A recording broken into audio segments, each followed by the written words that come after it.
श्री गुरु कृपा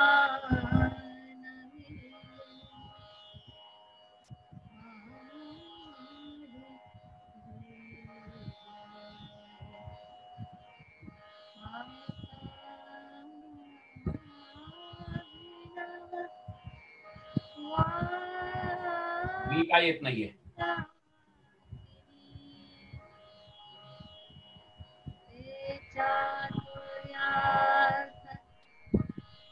विकास, तुला पण मी अलाव रेकॉर्ड करतेय. हो हो, नाही माझं हे येत नाहीये म्हणून. हा आलं, ठीक आहे, ओके. अनम्यूट कर. हा,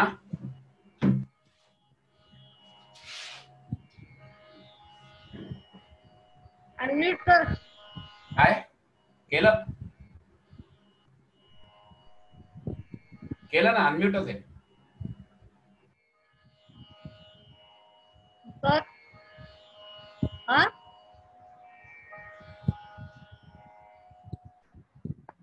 अनम्यूट कर ना. केलं ना मी अनम्यूट. आता ऐकू येत आहे? आता एक मिनिट. मी स्पीकर ऑन केला नव्हता, हे माझ्या लक्षात नव्हतं. येत आहे का ऐकू आता? हो, माझी फ्रेम बरोबर आहे बघ, तुला दिसतोय बरोबर? मी माझा झूम करून बघ. हा, माझे फ्रेम मोठी कर आणि बघ बरोबर आहे का? ती मागचे लाईट लावू? काल कसं काय केलं? हा, नाही दिसत आहे?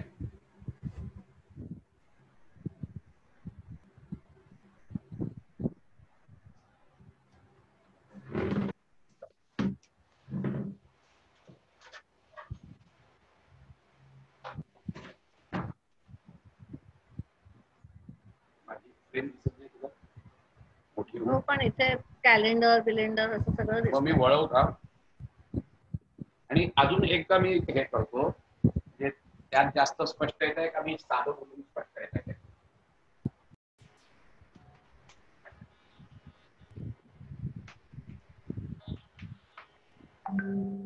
आपल्या नारद भक्ती सूत्राच्या प्रवचनांचा आज दुसरा दिवस आहे. आता मी तुला को होस्ट करते. हा, ओके, आणि तू रेकॉर्ड कर. ओके. 21 मे 2020 आता या कोविडच्या लॉकडाऊनच्या परिस्थितीत आपण सगळेजण हे झूम वरून सेशन घेतोय. खूप वेगळं काहीतरी अनुभवायला मिळत आहे. आता गणेशाला वंदन करून पण आजचं दुसरं प्रवचन सुरू करूया. त्यांना येत असेल त्यांनी आपापल्या ठिकाणून म्हटलं माझ्या बरोबर तरी चालणार आहे. व्हिडिओ ऑफ करायला सांगितलं.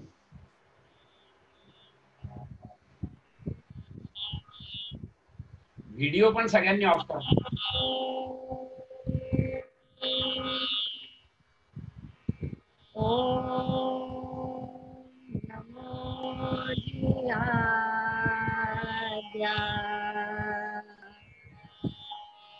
वेद प्रतिपाद्या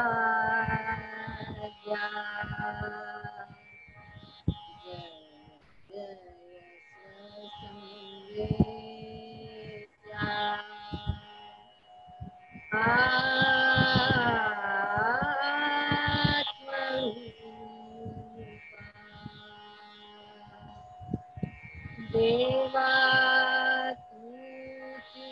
गणेश सकलमति प्रकाश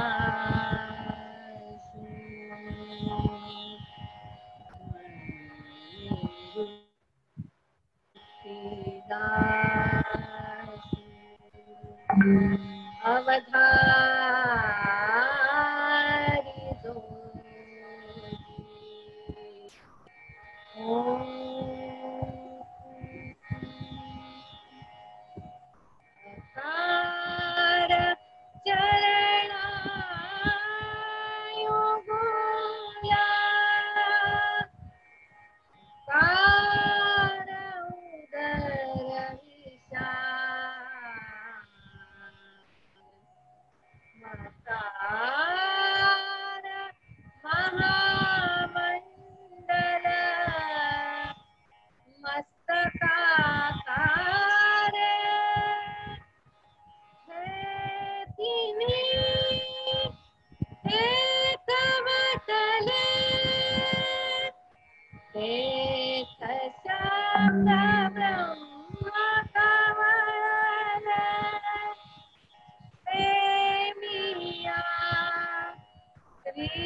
आता भिनव वाग्विलासिनी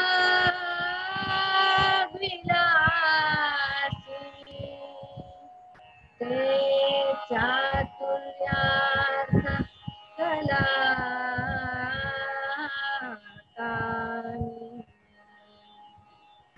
हे श्री शारदा विश्वमोहिनी नमिनी निया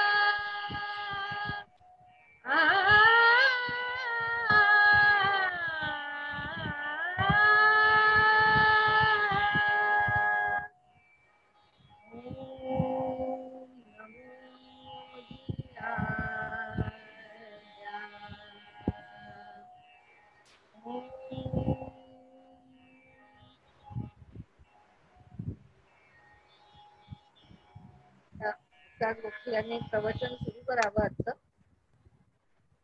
त्याच्या आधी संपवताना आपण ज्या ज्या ठिकाणी म्हणून संपवायचं आहे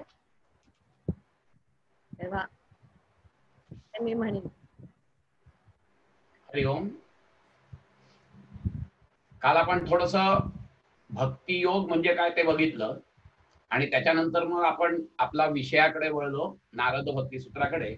आणि नारद भक्ती सूत्रातल्या पहिल्याच सूत्रात त्यांनी सांगितलंय की आम्ही ते व्याख्यान आता चालू करतोय आणि त्याचा उहापोह आपण केला.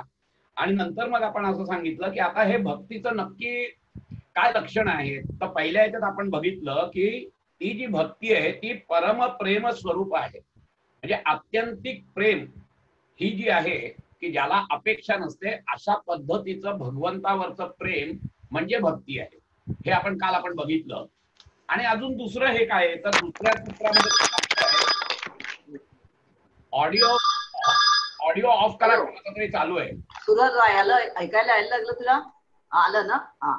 शीतल कराडकर, तुमचा ऑडिओ प्लीज ऑफ करा. आणि मग तिसऱ्या सूत्रामध्ये ते असं सांगताय पहिलं प्रेमा स्वरूप आहे, परम प्रेमा स्वरूप. आणि मग नंतर त्या सूत्रात ते सांगतायत की अमृत स्वरूपाचं, आणि ती भक्ती अमृत स्वरूपाही पण आहे. म्हणजे काय तर अमृत स्वरूपाही म्हणजे आत्यंतिक ज्याच्यामध्ये गोडवा आहे आणि जीच्यात शाश्वतता आहे.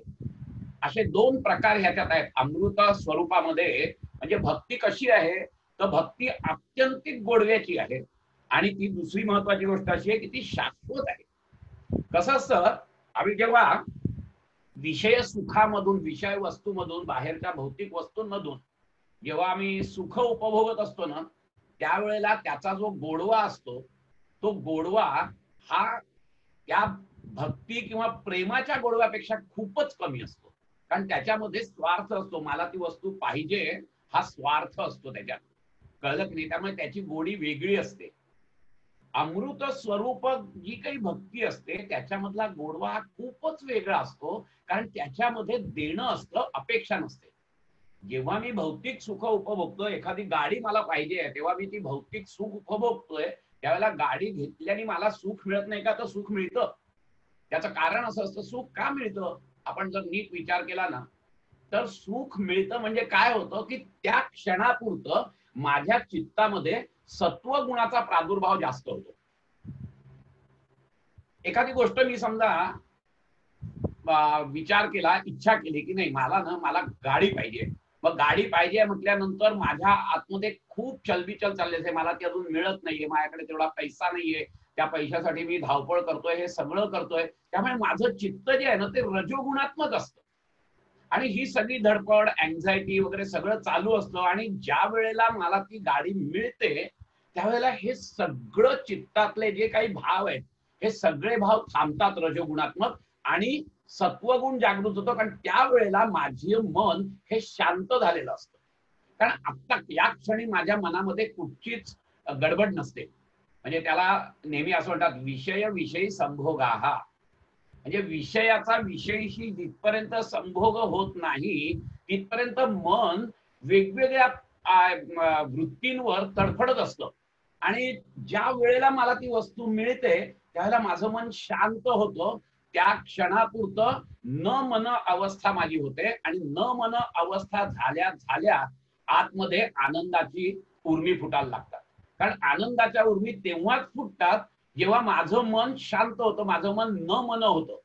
आपण देवळामध्ये नमन करतो म्हणजे काय करतो, काय अपेक्षित आहे, राजा काय करतो पेक्षाही काय अपेक्षित आहे, तर न मन होणं अपेक्षित आहे. आणि न मन झालेलं जे मन आहे, आपण कित्येक वेळेला बघतो अशी सुंदर एखादी गोष्ट दिसली किंवा आता मी ट्रेकिंगला जात असतो, वरती हिमालयात वरती गेल्यानंतर एखादं दृश्य असं दिसतं की त्या क्षणी असं होतं. आणि तो जो क्षण असतो ना, त्या क्षणाला मनामध्ये एकही विचार नसतात आणि ज्या क्षणी माझं ते मन शांत होतं, थांबतं, न मन अवस्था होते, त्यावेळेला मी तो आनंद उपभोगत असतो. जेव्हा विषय वस्तू माझ्याकडे येते त्यावेळेला माझ्या मनातली खळखळ सगळी थांबते, ते मन पूर्ण शांत होतं. मन शांत झाल्या झाल्या आतमधूनच आनंदाच्या उर्मी येतात.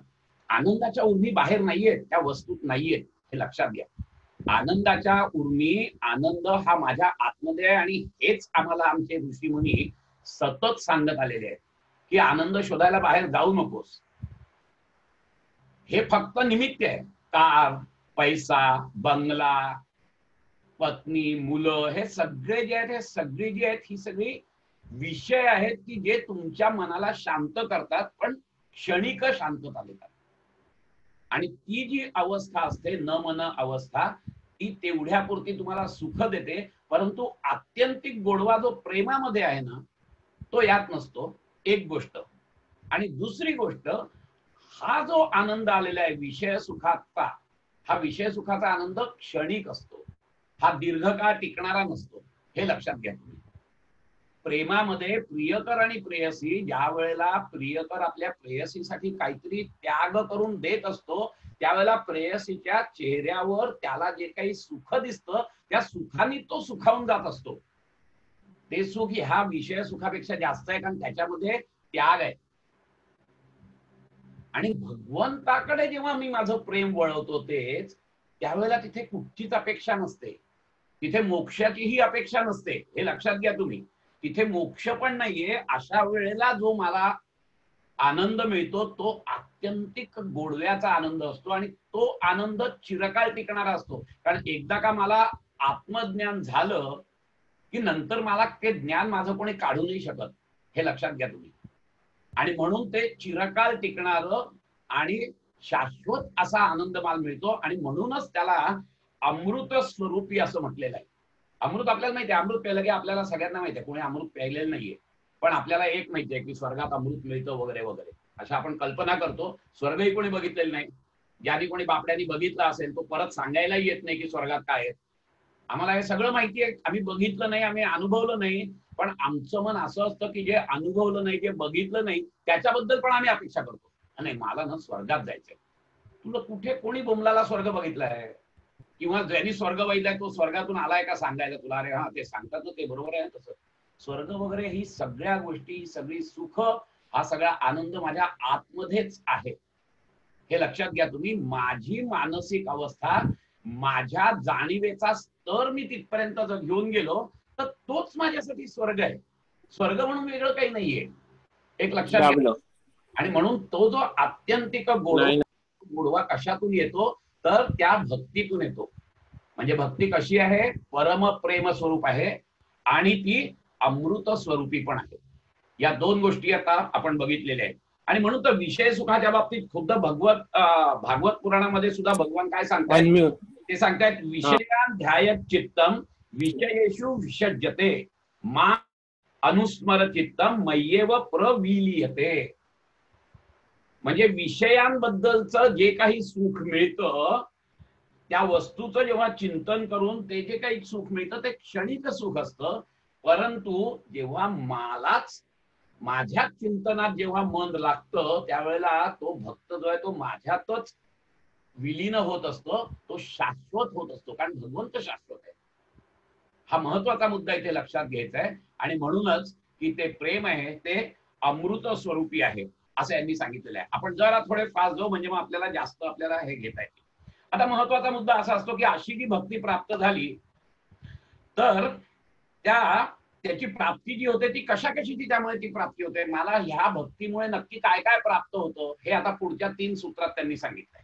पहिलं सूत्र काय सांगतं, यत् लब्ध्वा पुमान् सिद्ध भवती, अमृतः भवती आणि तृप्तः भवती. या पहिल्या 3 गोष्टी या सूत्रात सांगितल्या.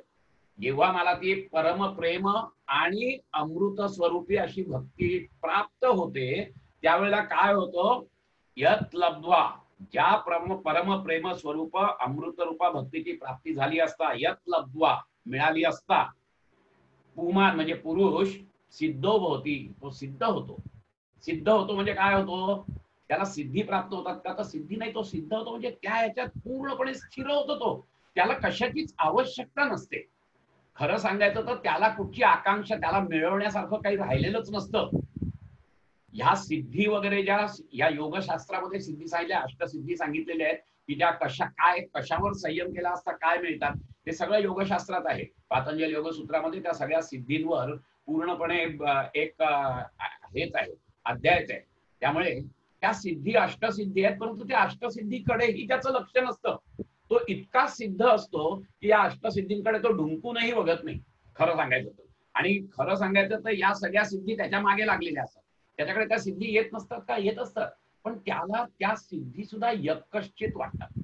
यत्कश्चित अशासाठी वाटतात की त्या सिद्धींमुळे, ती सिद्धी वापरल्यामुळे जी सवंग प्रसिद्धी मिळणार आहे त्या प्रसिद्धीच्या आनंदापेक्षा कितीतरी पट आनंद तो त्या भगवंताला प्राप्त केल्यामुळे, भगवंताच्या प्रेमामुळे आणि भगवंतात भक्तीमुळे तल्लीन झाल्यामुळे त्याला तो मिळत असतो.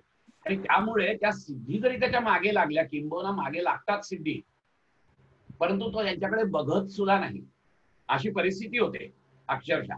आणि काय असतो, परत लोटांगण घालत असतात त्या सिद्धी त्याला. किंबहुना योगशास्त्रामध्ये तर असं सांगितलंय की या सिद्धी प्राप्त करून, आपल्याला पुराणात पण कथा आहे की या सिद्धी त्याला मिळतात. मध्ये कुठेतरी टप्पा येतो एक असा की जेव्हा भक्त खूप पुढे गेलेला असतो आणि भगवंताच्या मध्ये विलीन, कारण त्या मुक्ती सुद्धा वेगवेगळ्या आहेत, आपल्याला माहिती आहे सगळं. सलोकता, समीपता, स्वरूपता आणि सायुज्यता अशा त्या मुक्ती आहेत. त्या मुक्तीमध्ये स्वरूपता मुक्तीच्या यादी, स्वरूपता मुक्ती ही गोपींची होती आणि सायुज्यता मुक्ती ही पूर्ण सिद्ध पुरुषांची. तो जो सिद्ध आहे तो एकरूप झालेला असतो. त्याच्या आधीच्या ज्या सिद्धी या आहेत ना, मुक्ती ज्या आहेत, तिथे त्याला या सिद्धी प्राप्त होत असतात, पण तो तिकडे ढुंकूनही बघत नाही. कारण असं असतं की त्याला पुढे दिसत असतं की या कितीतरी सुंदर आणि शाश्वत असा आनंद, अमृत स्वरूपी आनंद मला पुढे मिळणार आहे. आणि म्हणून जो खरा भक्त असतो तो या सिद्धींकडेही बघत नाही, तर तो सिद्ध होतो. कशात सिद्ध होतो, आपल्या भगवंतामध्ये सिद्ध होत असतो. आणि म्हणून सिद्धो भवती, अमृतो भवती, अमर होतो तो. अमर होतो म्हणजे काय होतो नक्की, आम्ही रोज मरतोय. खरं सांगायचं तर अक्षरशः रोज मरतोय आम्ही. कसं मरतो आम्ही, एका यांनी फार सुंदर सांगितलंय, चिता आणि चिंता. म्हणजे याच्यामध्ये फक्त एका अनुस्वाराचा फरक आहे. चिता काय करते, चिता एकदाच जाळून भस्म करून टाकते तुम्हाला, पण ही जी चिंता आहे ना, ही चिंता क्षणोक्षणी तुम्हाला जाळत असते. तुम्ही रोज मरत असता, रोज कशाने तरी या षड्रिपूंनी तुम्ही मरत असता. चिंता रोज जाळते, ती तुम्हाला चिता एकदाच जाळते.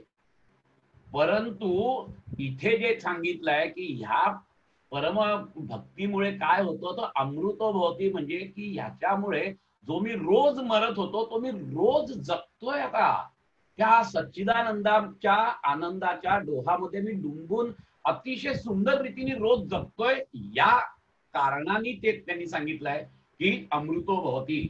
नाही तर आम्ही रोज मरतोय. चिंता आहे आम्हाला, षड्रिपू आहेत आम्हाला, राग, द्वेष, अभिनिवेश, सगळ्या या क्लेश जे पतंजली मुनींनी सांगितले आहेत, ते सगळ्या क्लेश आम्हाला लागलेले आहेत.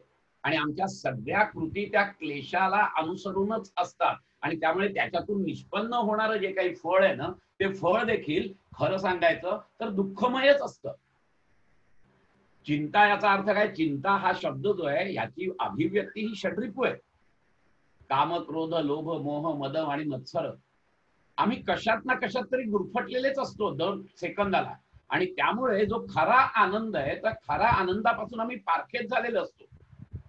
त्या दृष्टीने आम्ही अक्षरशः प्रत्येक क्षणी मरत असतो. परंतु जेव्हा मी खरा भक्त होतो, जेव्हा मी परम प्रेम स्वरूप होतो, जेव्हा मी अमृत स्वरूप होतो, त्यावेळेला मी प्रत्येक क्षण हा आनंदाने जगत असतो. आणि या दृष्टीने अमृतो भवती आणि तृप्तो भवती.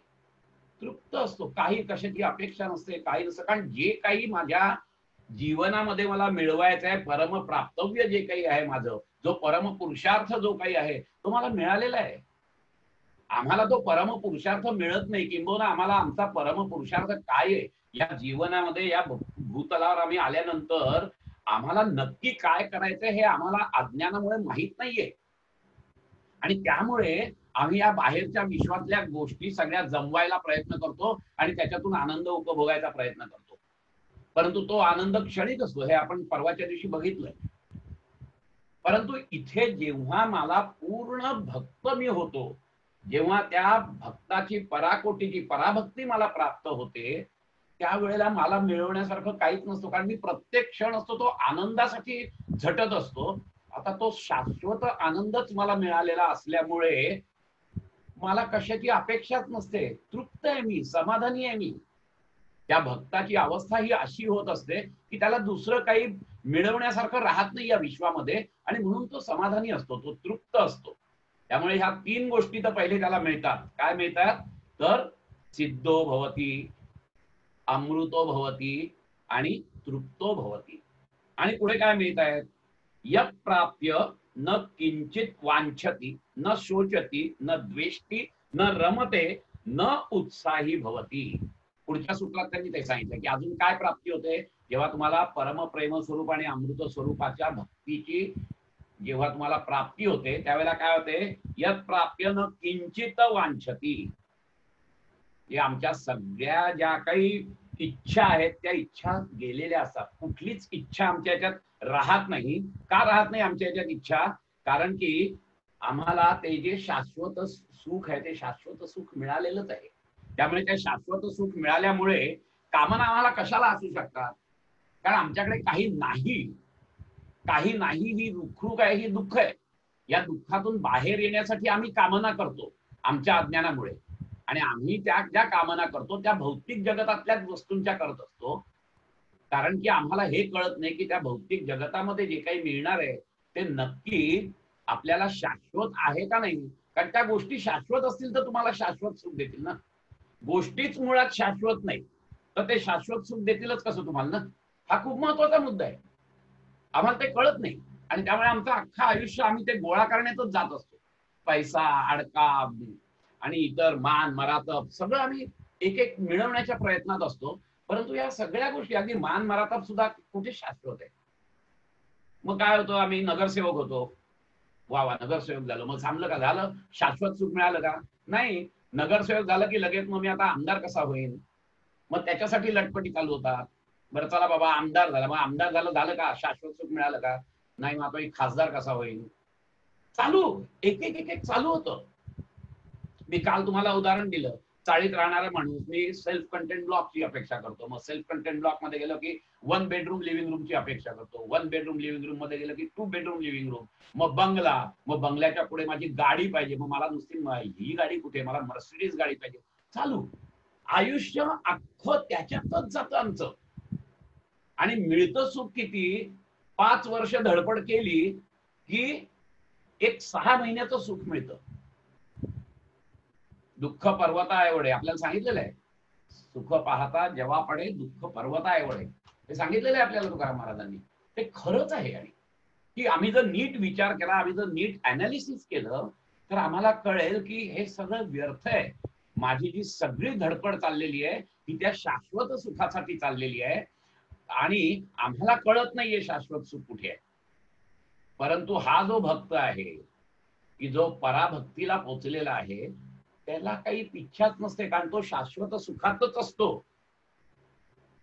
एखादा माणूस म्हणाला त्याच्याकडे कुठे गाडी आहे, त्याच्याकडे कुठे बंगला आहे, पण तुला तरी बंगला आणि गाडी कशाला पाहिजे रे? तुला बंगला आणि गाडी पाहिजे कारण की तुला सुख पाहिजे. शेवट काय, मूळ मुद्दा काय आहे की सुख हवंय ना. मग त्याच्याशिवायच मुळी त्याला सुख मिळत आहे. तुझा बंगला आणि गाडी तुला तर क्षणिक सुख देणार आहे, त्याला तर शाश्वत सुख मिळालेलं आहे, तर तो कशाला अपेक्षा करेल मिळालं तरी वाहवा, नाही मिळालं तरी वाहवा, अशी त्याची परिस्थिती असते. आणि त्यामुळे तो कामना, इच्छा करत नाही. यत् प्राप्य न किंचित वांछती, तो इच्छा करत नाही. त्यानंतर न शोचती, कळलं की नाही, न शोचती, त्याला शोक करायचं काही कारणच नाही, कारण काय आलं काय गेलं याचा हिशोबच नसतो त्याला. खरं सांगायचं तर त्याला ह्या सगळ्यामध्ये भगवंताची लीला दिसत असते. माझ्याकडची संपत्ती गेली तरी तो म्हणतो, वा भगवंता काय लीला आहे तुझी, माझ्या प्रारब्धात हे असं होतं का, मला माहित नव्हतं. त्याला काहीच नाही, त्याचा शोकच नाही त्याला करत. काही आलं त्याला तरी देखील त्याला काही नसतं. अरे वा भगवंता तुझी कृपा लीला आघात आहे बाबा, आलं का, बरं ठीक आहे. त्या समत्वम योग उच्यते, गीतेमध्ये योगाची व्याख्या सांगितलेली आहे. समत्व आहे त्याच्याकडे, आणि त्यामुळे त्याला शोक हा प्रकार माहितीच नाहीये. त्याचं कारण असं असतं, त्याचं काही जातच नाही. आमचं जातं का माहितीये का, की आम्हाला असं वाटतं की त्या गोष्टीने मला सुख मिळतं, आणि म्हणून आम्हाला असं वाटतं की अरे ते नष्ट झालं, आणि म्हणून आम्ही दुःखी होतो. त्याच्या हृदयात जो परमेश्वर आहे, त्या परमेश्वराशी तो एकरूप झालेला जो भक्त आहे, त्या भक्ताला काही जाण्याचा आणि येण्याचा काही संबंधच राहत नाही. त्यामुळे ना तो उत्साही होतो, ना तो दुःखी होतो, काहीच होत नाही. न शोचती, त्यानंतर न द्वेष्टी, द्वेषही लागत नाही. हे सगळे जे आहेत ना, हे सगळे षड्रिपू जे आहेत, हे सगळे षड्रिपू सांगितले आहेत. द्वेष आम्हाला का निर्माण होतो? मी सुखासाठी म्हणून काही जर धडपड करत असेल, त्याच्यामध्ये येणारी एखादी व्यक्ती किंवा काही दुसरा प्रसंग वगैरे आला तर त्याबद्दल मला राग येतो, मी त्याच्याबद्दल द्वेष करतो निर्माण. का द्वेष करतो? कारण माझ्या सुखाच्या आड आलाय. परंतु इथे जो परमभक्त असतो, पराभक्तीत पोचलेला भक्त असतो, त्याला असं काही त्याच्यामध्ये काही कोणी येतच नाही. कारण तो आणि त्याचा भगवंत ते दोघं आतमध्ये फार छान असतात, एकमेकांशी त्यांचं अनुसंधान झालेलं असतं, एकमेकात ते मिसळून गेलेले असतात. त्यांचं ते जे अद्वैत आहे, ते अद्वैतामध्ये एवढा प्रचंड आनंद आहे की त्यांना बाकी गरजच नसते कोणाचा द्वेष करण्याची, कारण त्यांच्यामध्ये कोणी येऊ शकत नाही. कारण तो भक्त आणि भगवान हे एकच झालेले आहेत तिथे पराभक्तीमध्ये. त्याला सायुज्यता मुक्ती म्हणतात. कळलं की नाही? ती सायुज्यता मुक्तीमध्ये ते असल्यानंतर त्यामुळे द्वेष करण्याचाही प्रश्न येत नाही. त्यानंतर मग राग, न द्वेष्टी न रमते, त्याच्याबद्दल रागही येत नाही. राग म्हणजे अनुराग. एखाद्या गोष्टीचा अनुराग का असतो मला? कारण की मला ती गोष्ट हवी असते, आणि म्हणून मी त्याच्याबद्दलची प्रेम निर्माण करतो, आणि ती मिळाली की काय होतं? राग निर्माण होतो. राग म्हणजे अनुराग निर्माण होतो. म्हणजे परत परत तीच गोष्ट मिळावी ही जी अभिलाषा आहे ना, यालाच लोभ असं म्हणतात. आणि म्हणून त्याला तो लोभही नसतो, लोभही नसतो, रागही नसतो. म्हणजे आता खऱ्या अर्थाने राग नसतो किंवा द्वेष नसतो, त्याला शोक नसतो, आणि तो कधी न उत्साही भवती, न उत्साही भवती. एक्साइटमेंट ज्याला म्हणतात, काही मिळालं म्हणून एक्साइट होतोय किंवा डिप्रेस होतोय, काही नाही मिळालं म्हणून डिप्रेस होतोय, हाही प्रकार त्याच्यामध्ये राहत नाही. कारण काही मिळवायचंच नसतं. जे काही या आयुष्यात मिळवायचं आहे ते पूर्णपणे मिळालेलं असतं. आता त्या भक्ताच्या विरुद्ध बाजू आपली असते, आणि आपल्या बाजूची ही जी काही आपली मानसिकता आहे ना, ही मानसिकता भगवान श्रीकृष्णांनी अक्षरशः फार सुंदर रीतीने सांगितलेली आहे. दुसऱ्या अध्यायामध्ये त्यांनी सांगितली आहे. जर का तुम्ही बघाल तर तो ते काय म्हणतात, अतिशय सुंदर सांगितलंय. ध्यायतो विषयान पुंसा संगस्तेषु उपजायते, संगात संजायते कामः, कामात क्रोधोभिजायते, क्रोधात भवति सम्मोहा, सम्मोहात स्मृतिविभ्रमाः, स्मृतिभ्रंशात बुद्धिनाशो, बुद्धिनाशात प्रणश्यति. आम्ही या शृंखलेमधूनच जात असतो. काय शृंखला आहे? ध्यायतो विषयान पुंसा, सतत विषयांचा बद्दल विचार. का विचार करतो आम्ही विषयांबद्दल? विषय म्हणजे बाहेरचे भौतिक विषय. का विचार करतो आम्ही त्याचा? कारण आमची अशी एक ठाम समजूत झालेली आहे की हे बाहेरचे विषय मला शाश्वत सुख देतील, आणि म्हणून ध्यायतो विषयान पुंसा. ह्यालाच अविद्या असं म्हटलेलं आहे. ही अविद्या आहे. खरं ज्ञान आम्हाला नसल्यामुळे त्याला अविद्या आहे, विद्या मिळत नाही. त्या अविद्येमुळे आम्हाला असं वाटतं की बाहेरच्या विश्वातलं जे जे काही माझ्याकडे नाहीये ते जर का माझ्याकडे आलं तर मला सुख मिळेल. आणि म्हणून ध्यायतो विषयांपुंसा, मी त्याचा सतत विचार करत असतो. मग विचार करता करता काय होतो, ध्यायतो विषयांपुंसा संगस तेषुपजायते, विचार करत करत करत त्याच्याबद्दल प्रेम निर्माण होतं. हा स्वाभाविक हे आहे. कसं असतं, ज्या माणसाबद्दल आपल्याला प्रेम असतं ना त्याची आपण सतत आठवण काढतो, त्याचा आपण सतत विचार करतो. बरोबर आहे की नाही? आता उलट करा, एखाद्याच्या विषयाबद्दल, कारण की ती अज्ञानामुळे तुम्हाला जे वाटतंय त्याचा सतत विचार करा, तुम्हाला त्याच्याबद्दल प्रेम निर्माण होईल. आणि अगदी खरं सांगायचं तर नामस्मरणाचं खरं गुपित इथेच आहे. आम्हाला संत लोकांनी काय सांगितलं, तुझा भगवंतावर विश्वास नाही ना, नको असू दे, जाऊ दे, तू त्याचं फक्त नाव घे बस. नाव घेता घेता घेता घेता एक वेळ अशी कशाने नाव घेणार, वैखरी पासून सुरुवात कर, वैखरी मध्यमा पश्यंती परा पूर्ण जातो तू. एक फक्त नामस्मरणाने माणूस पराकोटीच्या पराभक्तीला पोचतो. मग संत आम्हाला सांगतात की तुला भगवंत माहिती पण नाही, तुला भगवंताचं महात्म्य माहित नाही, त्याचं वैभव माहित नाही, त्याचं ज्ञान माहित नाही, काही माहित नाही ना, ठीक आहे, नको माहिती असेल तू त्याचं नाव घ्यायला सुरुवात. नाव घेता घेता घेता घेता तुला हळूहळू प्रेम निर्माण होईल.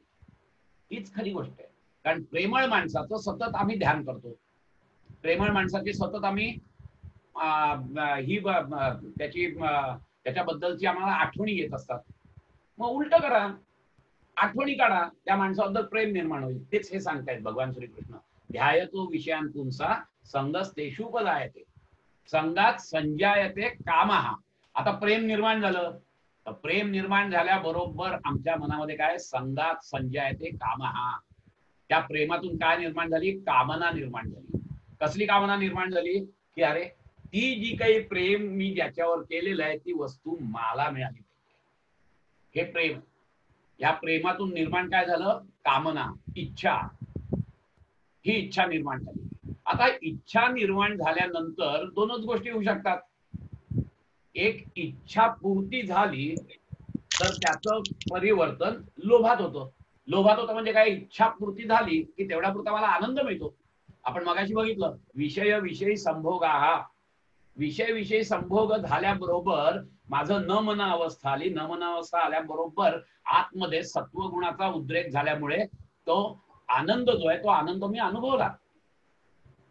तो आनंद अनुभवल्यावर आमचं तिथे थांबतं का, मग तो सतत सतत आनंद मिळावा. म्हणजेच थोडक्यात जर इच्छापूर्ती झाली तर त्या पूर्तीतून मी लोभ निर्माण करतो.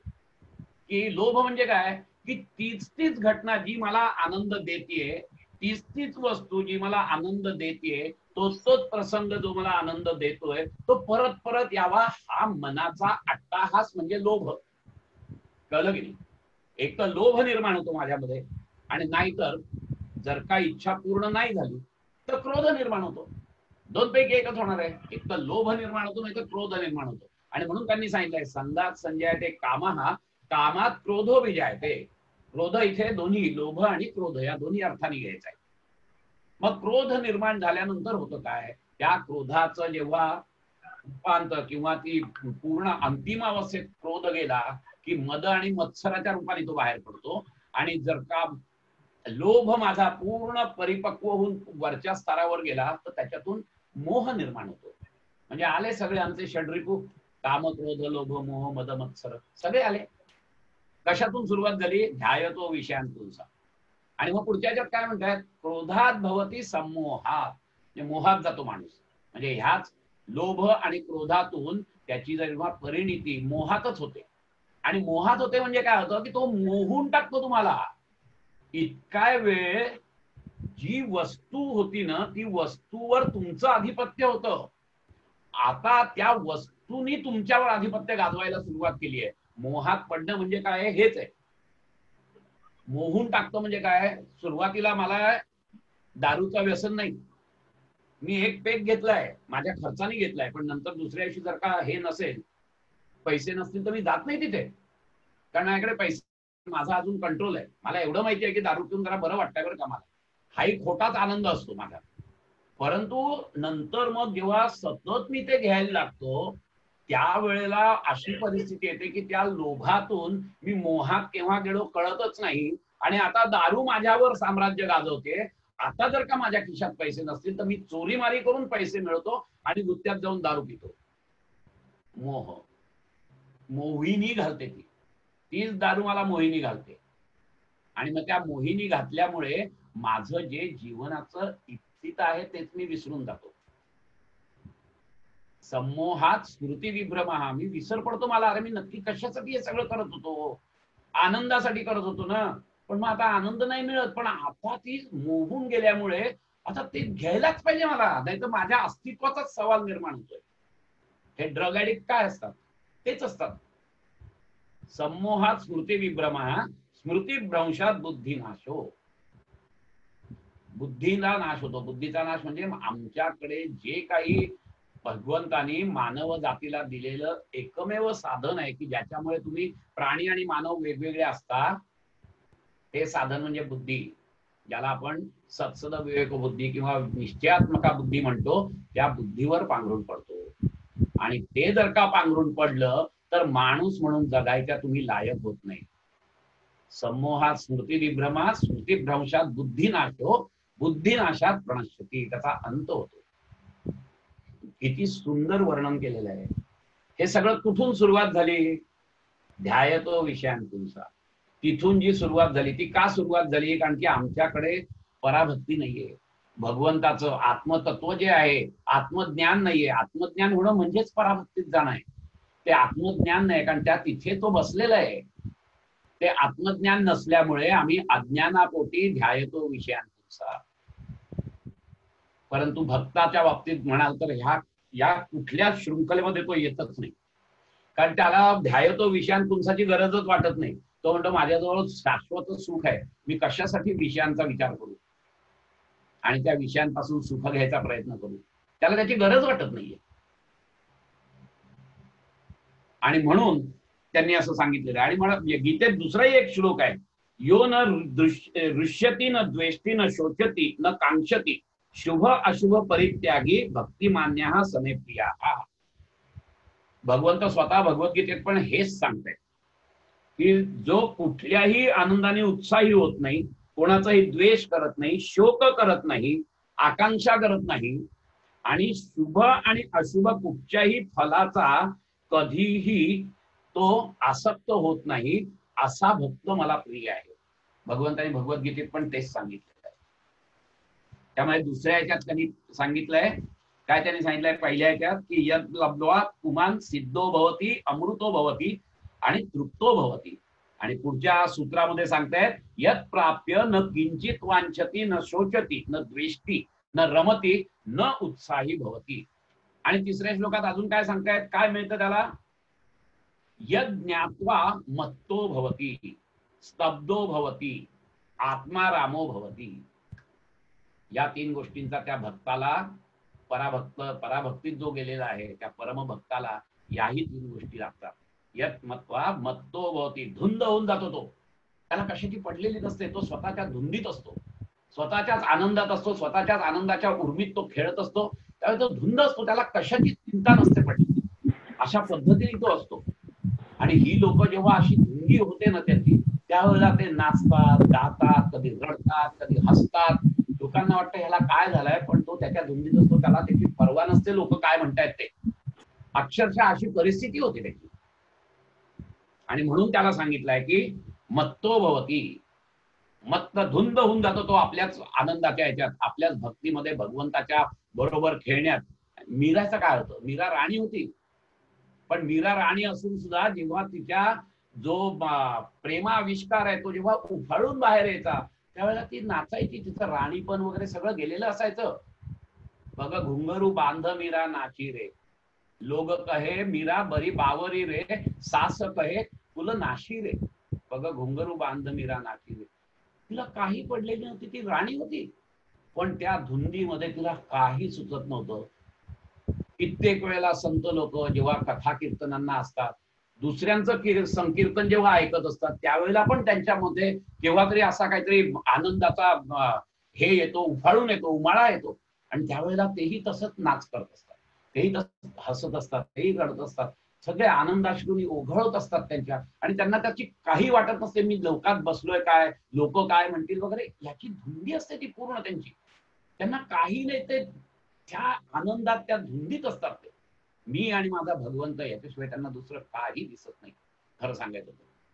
आणि अशा प्रकारे धुंदी येऊन जेव्हा ते नाचतात, गातात, हे करतात, त्यानंतर ते स्तब्ध होतात. जेव्हा तो सगळा उमाळा येतो, शारीरिकरित्या जेव्हा ते दमतात, त्यावेळेला स्तब्धो भवती, शांत होतात. शांत होतात, बसतात, आणि नंतर त्या अथांग सागरात, आनंद सागरामध्ये नुसते ते पडून असतात. फ्लोटिंग ज्याला आपण म्हणतो ना, तसे असतात त्या आनंद सागरामध्ये. स्तब्धो भवती, ध्यानावस्था येते तिथे त्यांना त्यांची. तिथे ती ध्यानावस्था आहे की जेव्हा हे सगळं झालं ना. आम्ही बघतो ना वारकरी संप्रदायामध्ये, मी दरवर्षी वारीला जात असतो, दिवसभर आम्ही गात असतो, नाचत असतो, सगळं असतो. संध्याकाळी काही वेळाने जेव्हा जेवायची वेळ, ते शांत बसलेले असतात. काही क्षण असे असतात की जेव्हा कोणी बोलत नसतं, स्तब्धो भवती, शांत होतात. ती ध्यानावस्था आहे. त्या ध्यानामध्ये ते जातात आणि त्या आनंद सागरामध्ये नुसते तरंगत असतात ते. त्या ध्यानावस्थेमध्ये असा सूक्ष्म आनंदाच्या हळूहळू लहरी येत असतात, आणि तो त्या आनंद, तो ध्यानावस्था असते ती. आणि त्याच ध्यानावस्थेमध्ये, त्याच स्तब्धतेमध्ये ते केव्हा आत जातात आणि आपल्या आत्म्याला स्पर्श करतात, जाणवत नाही. ते समाधीत जातात आणि त्यांना तिथेच मुळे आत्मदर्शन होत असतं, आत्मज्ञान होत असतं. आत्मा रामो भवती.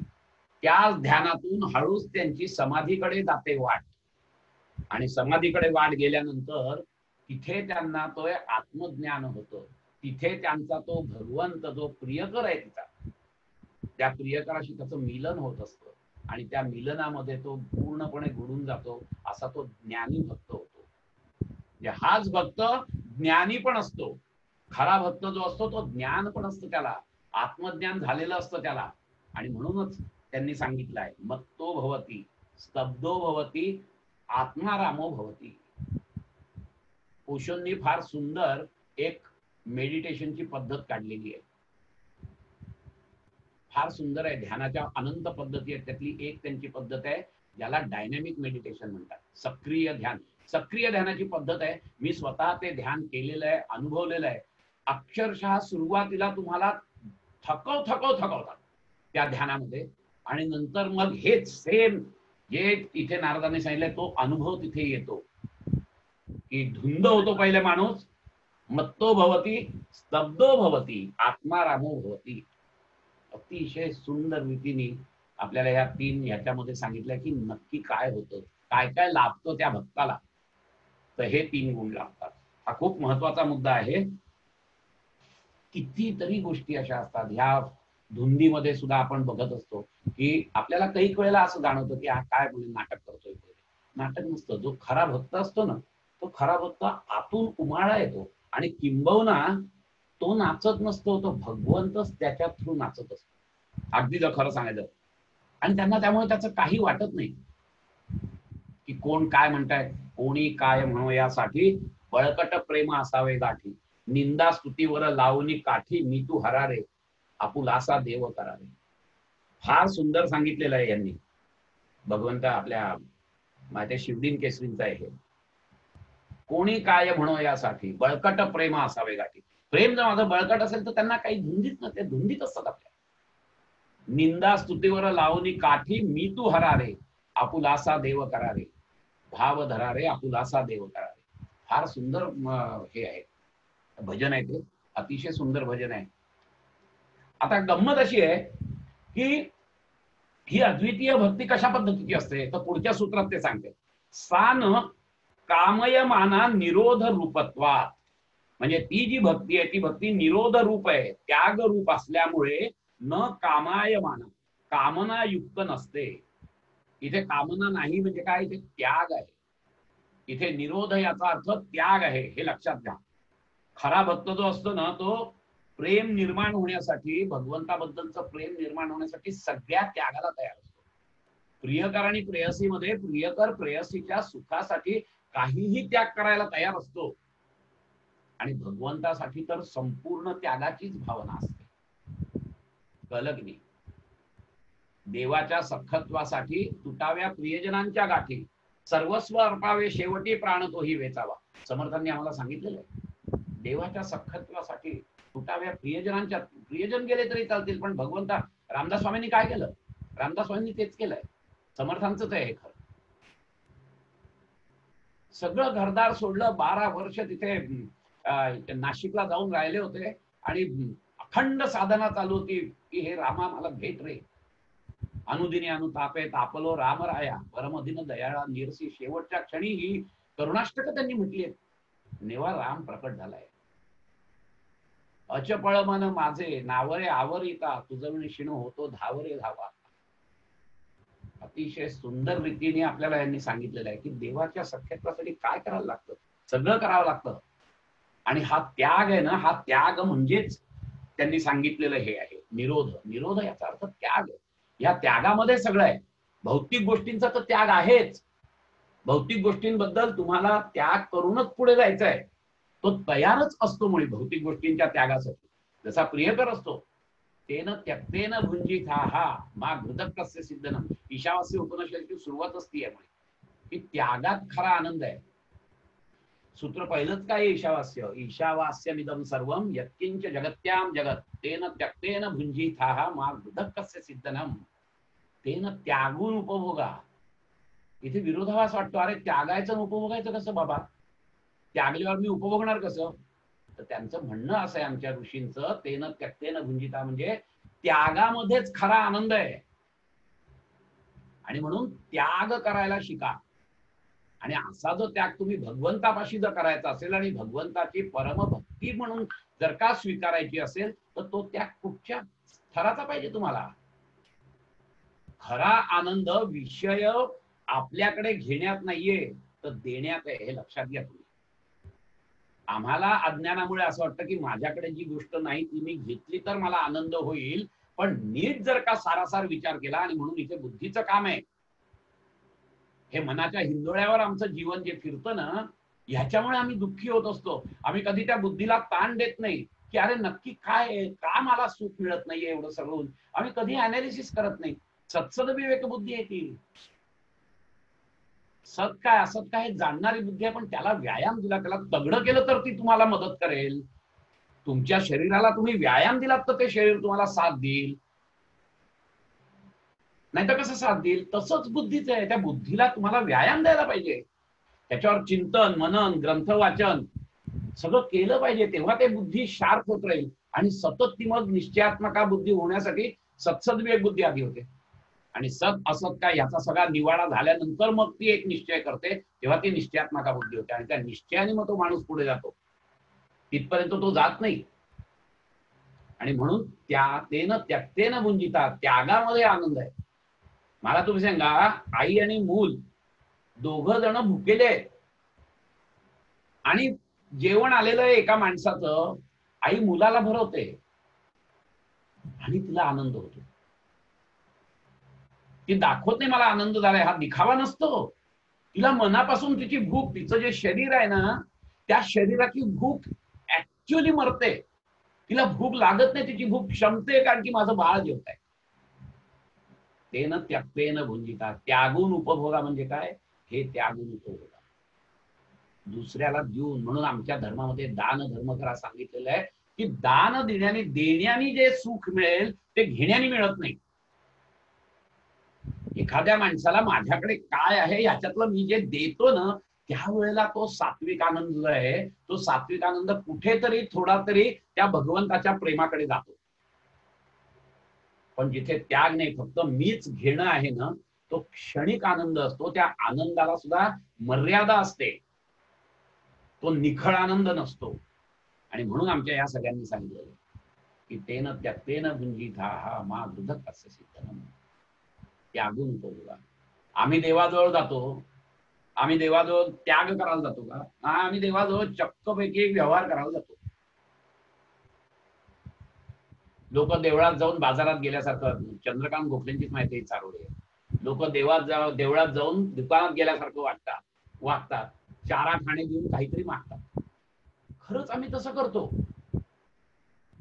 आम्ही एक लॉटरीचं तिकीट 2 रुपयाचं घेतो, ते देवासमोर ठेवतो, देवा बघ ना जरा 2 लाखाची लॉटरी द्या. काय देव भेडा आहे की काय? आणि काय तर म्हणजे मला लॉटरी लागली ना, की मग मी तुला पेढे दिने. वा, म्हणजे तुला 2 लाख रुपये देव देणार आणि तू त्याला काय 70 रुपयाचे पेढे देणार.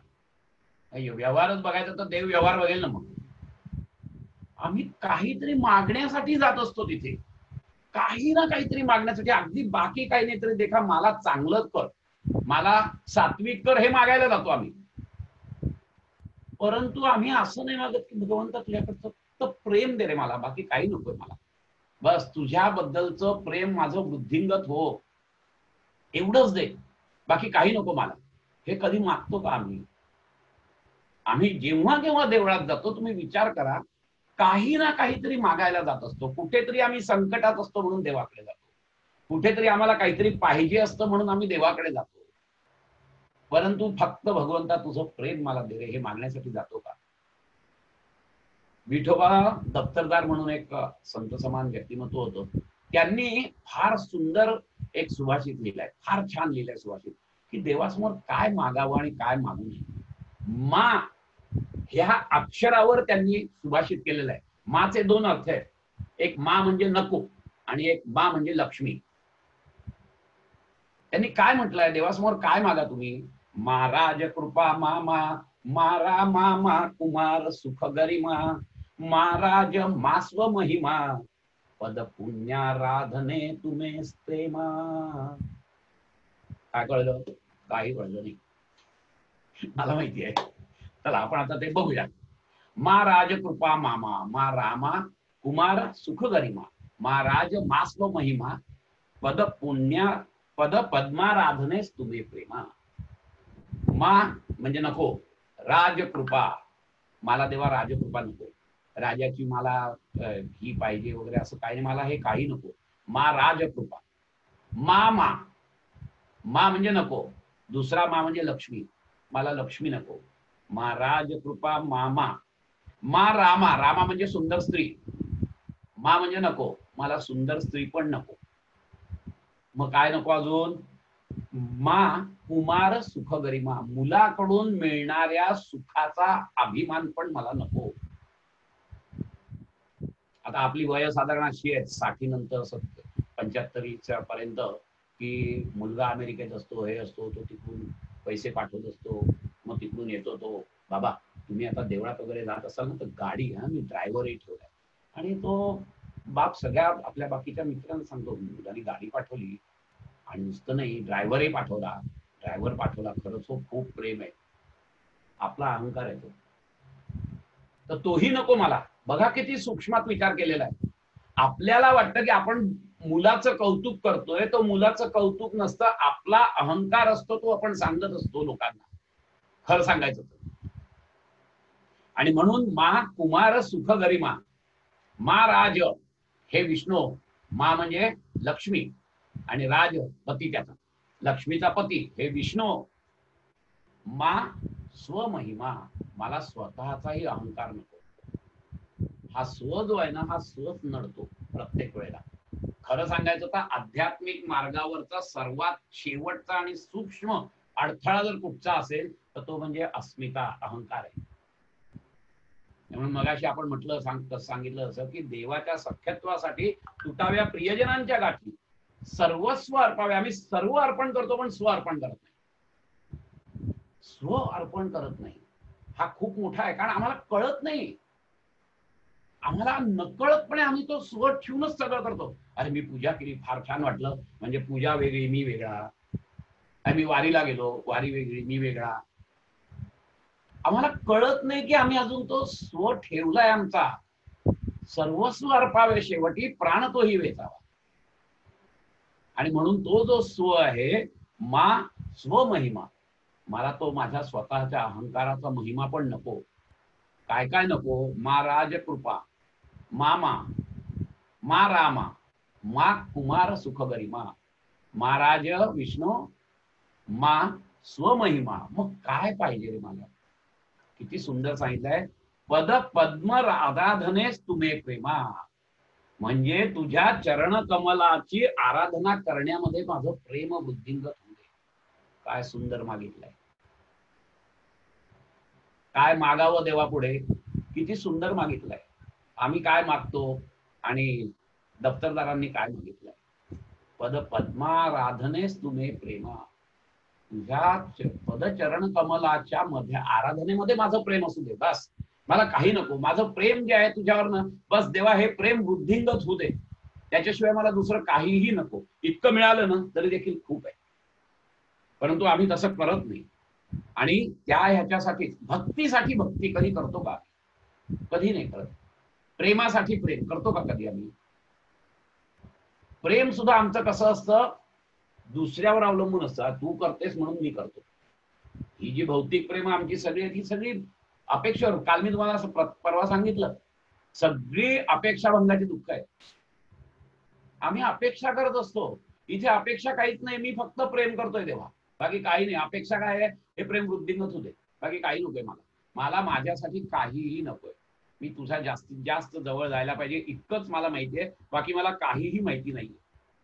आणि याच्यासाठी सर्वस्व त्याग अर्पण करण्याची निरोध रूपत्वात सा न कामया मन निरोध स्वरूपात, कामना युक्त नसतं ते मन, अशा पद्धतीने असतं. आणि काय असतं, आणि मग त्या निरोधाची व्याख्या केली आहे त्यांनी पुढच्या सूत्रामध्ये. ते सांगतायत, निरोध हा तू लोकवेद व्यापार न्यासाहा, म्हणजे लोकवेद व्यापार, लौकिक आणि पारलौकिक, लौकिक आणि वैदिक या व्यापारांचा त्याग म्हणजे निरोध. अतिशय सुंदर निरोधाची व्याख्या केली. लगेच मी सांगितलं तुम्हाला पहिल्या याच्यात, ते सूत्र जी काही रचलेली असतात ना, ती एकामागून एक बरोबर निघतात. तुमच्या प्रश्नात प्रश्न येत नाही तर पुढचं सूत्र त्याचं उत्तर देऊन टाकतो तुम्हाला.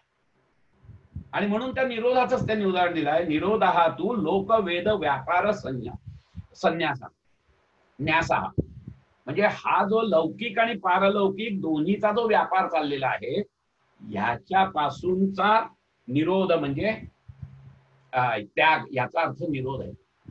आमचं असं होत नाही. आम्ही लौकिक आणि पारलौकिक, मी मगाशी म्हटलं तसं की वैदिक, लौकिक आणि वैदिक. वैदिक म्हणजे काय की यज्ञ याग वगैरे हे जे आहेत वैदिक कर्मकांड, याने होतं काय, आमच्या मीमांसकांनी सांगितलेलंच आहे ना, यज्ञ यागाचे भरपूर आहे. त्याच्या मागचा उद्देश काय आहे मीमांसकांचा, तर स्वर्गप्राप्ती. आता स्वर्गप्राप्ती जर का पाहिजे असेल तर यज्ञ याग करा, हे करा. यांनी असं सांगितलंय त्याचाही त्याग करा, त्याचाही त्याग करा. त्याला काही अर्थ नाहीये, कारण तुम्हाला काही माहित नाहीये. आणि हीच खरी आहे. हे त्याग करतच तुम्ही तुमची बैठक जी आहे ती तयार करता भगवंताच्या प्रेमासाठी. भगवंताचं प्रेम असं सहज मिळत नाही. भगवंताच्या प्रेमासाठी त्याग पाहिजे. मी सगळं करीन आणि मग जर का त्याला वाटत तो दिल मला प्रेम, भगवंत म्हणून मला काही पडलेली नाही. तुला नाही, तू माझ्यावर प्रेम केलं तर बरंच आहे एक प्रकारे. अशा पद्धतीचा मला भक्त नकोच आहे. त्यामुळे मला गरज आहे प्रेमाची, मला त्याच्याबद्दलचा अभिमान आहे, मला त्याची अगाध लीला माहिती आहे, मला त्याचं अनंत ज्ञान माहिती आहे. आणि त्या ज्ञानाच्या मुळेच मला माहिती आहे की या चराचरात तो भरलेला आहे, माझं अस्तित्व सुद्धा त्याच्यामुळे आहे. हे ज्ञान असल्यामुळे त्या ज्ञानावर माझं प्रेम आहे. आणि ते ज्ञान म्हणजेच भगवंत आहे, हे लक्षात घ्या तुम्ही. ज्ञानाशिवाय तुमचं एवढं पराकोटीचं प्रेम जाणार नाही. आणि म्हणून ज्ञानोत्तर भक्ती जी आहे ना, ती भक्ती सर्वात श्रेष्ठ मानली आहे भगवंताने. ज्ञान असल्याशिवाय भाबडं प्रेम नकोय त्याला, भाबडी भक्ती नकोय त्याला तुम्हाला. आणि खरं सांगायचं तर पराभक्ती जी आहे ना, जी उच्च प्रतीची भक्ती, ती जिथपर्यंत तुम्हाला भगवंताचं खरं ज्ञान होत नाही तिथपर्यंत मिळू शकणार नाही. ती श्रद्धा, ती शरणागती, ही त्याच्या पूर्ण आकलन झाल्याशिवाय मिळणार नाही. ज्ञान आणि भक्ती हे हातात हात घालूनच जातात.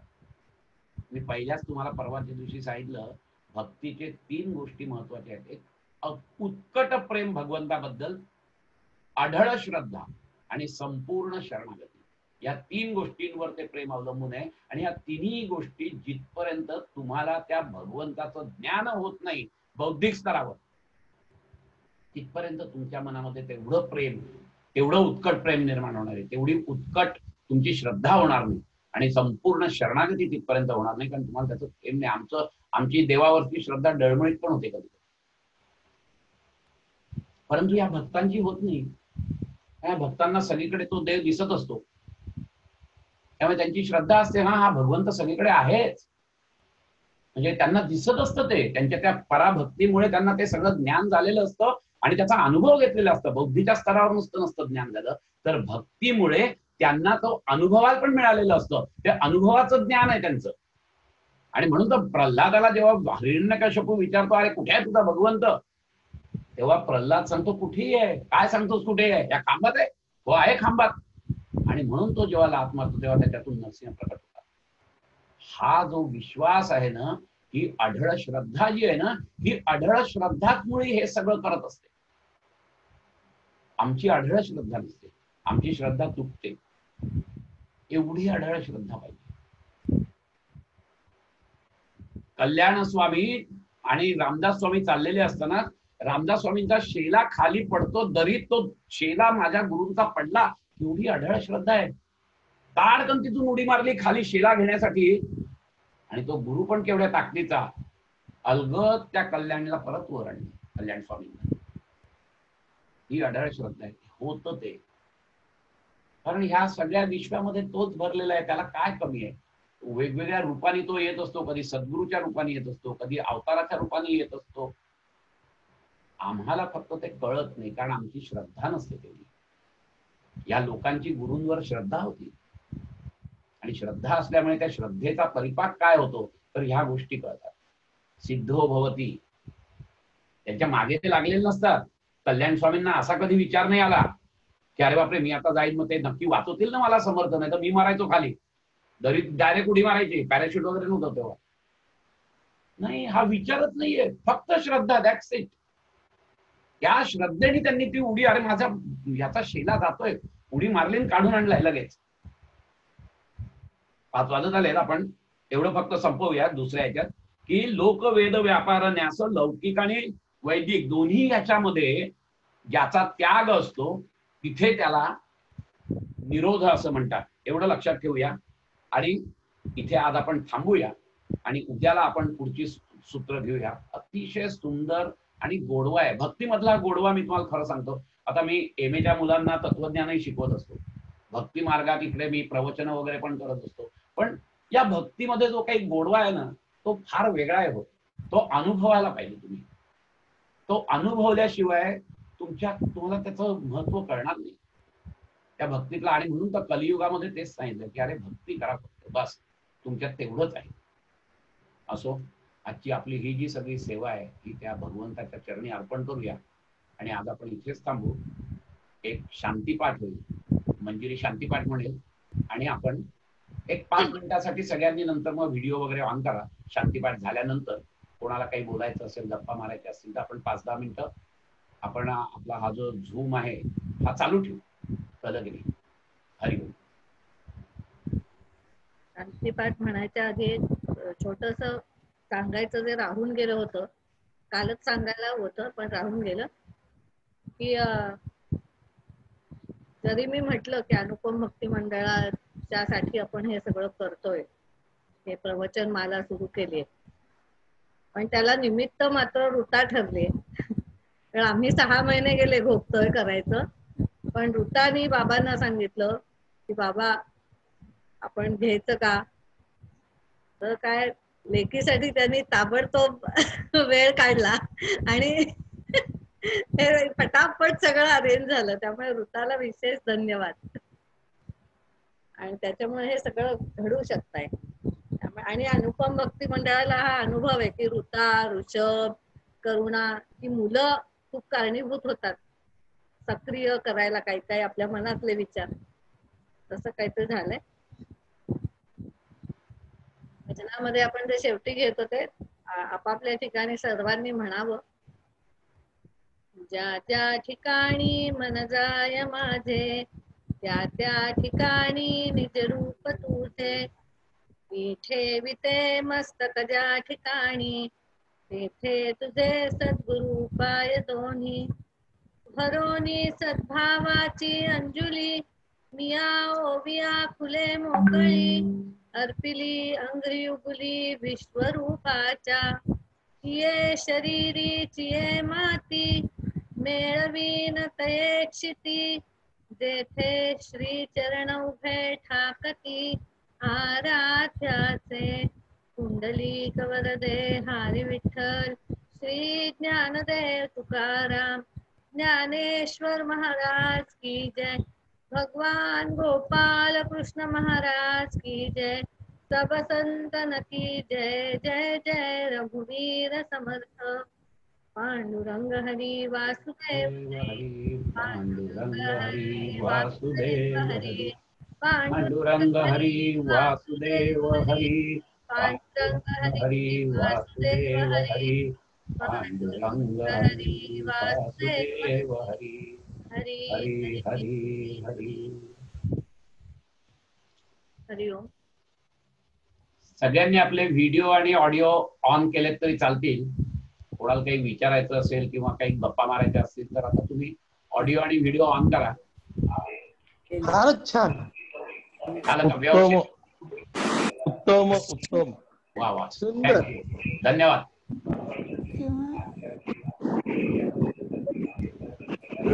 थँक्यू. काही येत नव्हतं ऐकू. बरोबर. हो का? मी काही नाही, फक्त कारण ठरले. हो, तू मोठी कारण आहे सगळ्याला. मस्त मिळत. मंजूचा आवाज मस्त आहे. अजून तो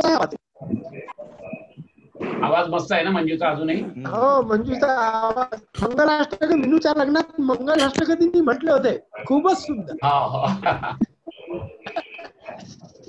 याच नाहीये. घर बसल्या हा छान आनंद मिळतोय. धन्यवाद. बाबा, हो, मला विचारायचं होतं, तुम्ही जे कुठले श्लोक किंवा सूत्र रिफर करताय हो, ते तुम्ही व्हॉट्सअप वर पाठवू शकता का? हो, पाठवीन ना. का म्हणजे मला इतक्या पटापट लिहिता नाही येते ते. पाठवीन ना.